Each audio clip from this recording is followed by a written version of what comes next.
మంచి ఎక్కడున్నా గ్రహించాలి, చెడు మనలో ఉన్నా వదిలేయాలి. అది జగన్మోహన్ రెడ్డి గారు గుర్తుపెట్టుకోవాలి, వైఎస్ఆర్ కాంగ్రెస్ పార్టీ గుర్తుపెట్టుకోవాలి. ప్రతి కార్యకర్త కూడా ఇవాల్టి రోజున మిగతా పార్టీలని కంపేర్ చేస్తున్నాడు. కంపేర్ చేసినప్పుడు వైఎస్ఆర్ కాంగ్రెస్ పార్టీకి స్టిల్ నౌ ఆ లోపం కనబడుతోంది. సరే ఇప్పుడేదో బూత్ కమిటీలు వేస్తున్నారు, కార్యకర్తలందరినీ రేపు దసరా నాటికి సెట్ చేస్తారు, ఉగాది నాటికి అన్నటువంటి చెప్తున్నారు. గుడ్.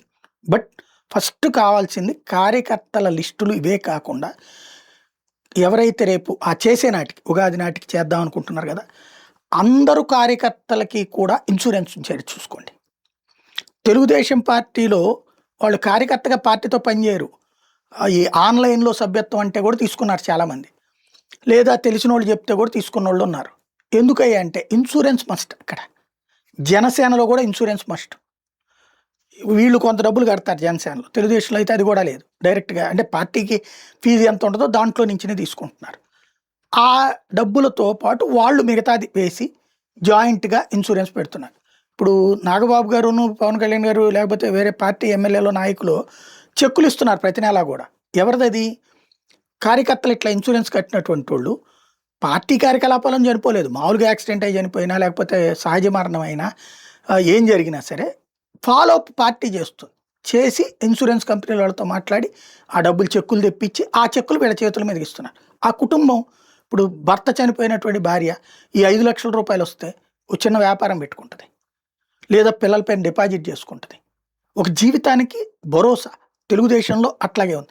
వాళ్ళు ఇంకా అట్లాంటి వాళ్ళకి అదనపు సదుపాయాలు కూడా ఏదో ఒక నామినేటెడ్ పోస్టులు ఇప్పించడము, అంటే చిన్న చిన్న ఉద్యోగాలు ఇప్పించడము, లేదా తమకు తెలిసిన కంపెనీల్లో ఏదైనా పనులు ఇప్పించడం, ఇట్లాంటిదన్నా చేస్తున్నారు తెలుగుదేశంలో కూడా. వైసీపీలో లోపిస్తుంది అదే. అనేక మంది ధనవంతులైనటువంటి వాళ్ళు ఉన్నారు పార్టీలో.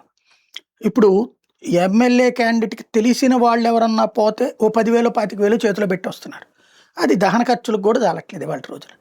కావాల్సింది ఏంటంటే పార్టీ ఫస్ట్ కార్యకర్తలందరినీ ఎంతమంది ఉంటే అంతమందికి ఇన్సూరెన్స్ చేయాలి.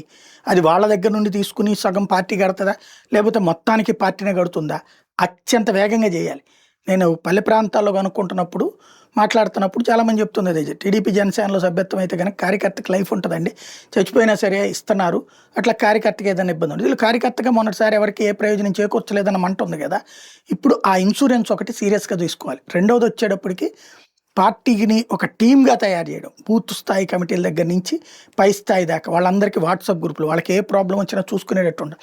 అట్లాగే ఏమైనా అవకాశం ఉంటే మన పార్టీకి సంబంధించినటువంటి నాయకులకి ఉన్నారు కదా, ఎవరైతే వ్యాపారాలు ఉన్నాయి కదా, వాళ్ళ దగ్గర ఏదైనా ఉద్యోగాలు ఇప్పించాడు. ఇప్పుడు టీడీపీ వాళ్ళు అదే పని చేస్తున్నారు, జనసేన వాళ్ళు అదే ప్రయత్నిస్తున్నారు. అట్లాంటిది చేయగలిగితే బాగుంటుంది. అలాగే తెలుగుదేశం దగ్గర నుంచి చూసి ఇంకోటి మంచిది నేర్చుకోవాల్సి ఉంటుంది. వాళ్ళ కార్యాలయానికి పొద్దున పూటలు వెళ్ళిన కార్యకర్తలకి టిఫిన్ ఉంటుంది, మధ్యాహ్నం కార్యకర్తలకు భోజనం ఉంటుంది, రాత్రి సాయంత్రం కార్యకర్తలు స్నాక్స్ ఉంటాయి. వైఎస్ఆర్ కాంగ్రెస్ పార్టీ కార్యాలయంలో ఆ ఏర్పాట్లు చేసుకోవాల్సింది. ఈ మధ్యన ఏదో భోజనాలు మధ్యాహ్నం పూట వచ్చినటువంటి వాళ్ళకి పెడుతున్నారంట, పొద్దున పూట టిఫిన్, కాస్త మంచినీళ్ళు ఎనీ టైం వచ్చినటువంటి వాళ్ళకి మంచినీళ్ళు ఏర్పాటు, అట్లాగే వీలుంటే టీలు ఇచ్చేటటువంటి ఏర్పాట్లు, ఇట్లాంటివి చేసినప్పుడు కార్యకర్త నా ఇంటికి వచ్చానన్న ఫీలింగ్, లేకపోతే నా బంధువుల ఇంటికి వచ్చానన్న ఫీలింగ్ రావాలి. మనసుతో ఉంటుంది రాజకీయం అనేటటువంటిది, అది గుర్తుపెట్టుకోవాల్సింది.